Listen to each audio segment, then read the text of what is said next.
Okay, hi, good morning. My name is Kashyap Malkin. I am recording this video for being a PECB trainer.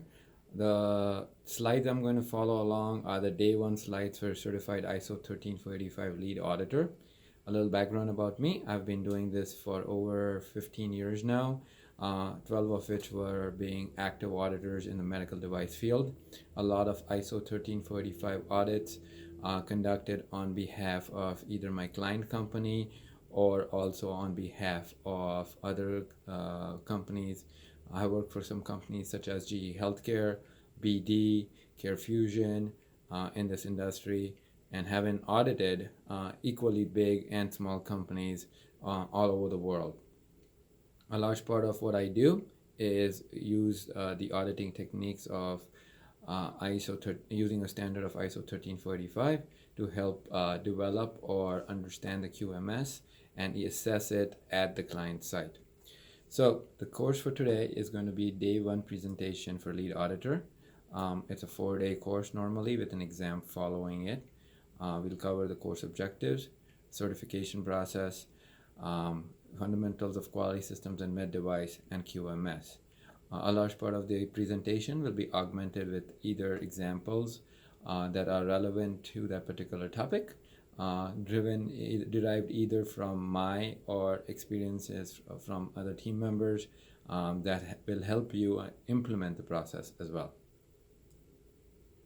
We're on slide number 2 if you're following along in your booklet. The idea of the training objectives is to develop some knowledge in terms of the ISO 13485 principles and standards, develop a level of skill to conduct the audit. Simple things like time management during the audit is very key, and of course behaviors and attitudes. This is working with what you can do as an auditor to successfully complete the audit, at the same time manage the behaviors and the attitudes of the auditee, because not all of them are the same. We are on slide number 3. We are going to continue developing the competencies that go with the audit. This requires actively participating in ISO 13485 and conducting the audit. A lot of this course, the good news is, will cover skills and techniques that can be used for internal and external auditors at the same time.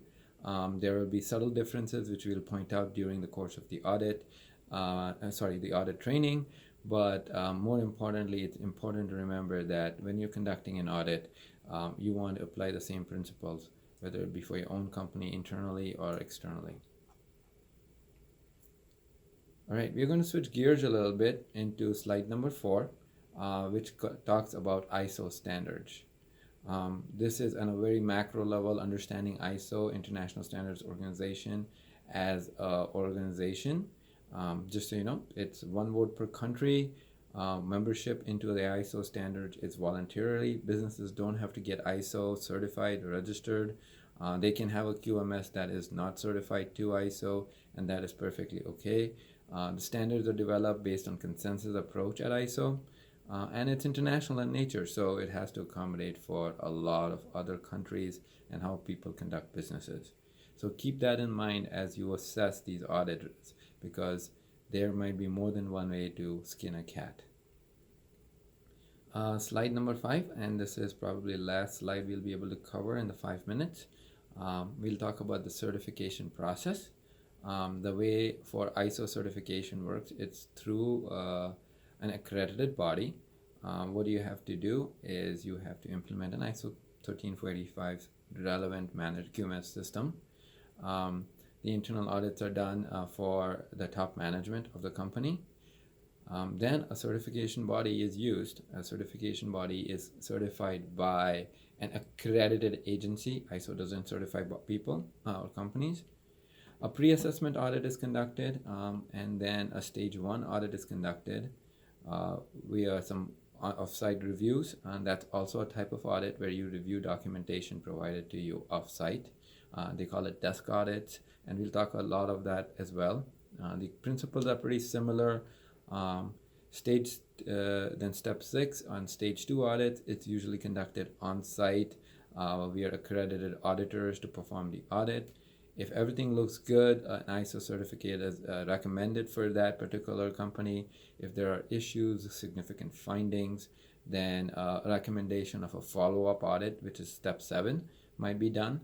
In my experience, this varies by maturity of the QMS, and by that means it's not just having procedures, but it's how well the procedures are followed, and the thoroughness of understanding across the organization. So the findings are not necessarily just about doing the procedures, it's about implementing them in their day job, and the auditor's job is to assess both adequacy of procedure as well as the implementation by the employees of the organization. Once the audits are done and there is a recommendation on behalf of the auditor to the certifying body to pass this company, a certificate of confirmation registration is issued, and of course, post it's not done. After you have your certificate, you have to work towards maintaining it. Thank you very much for paying attention, PECB team. I would appreciate your feedback on this topic, and as well as look forward to doing a lot of training with you and the team.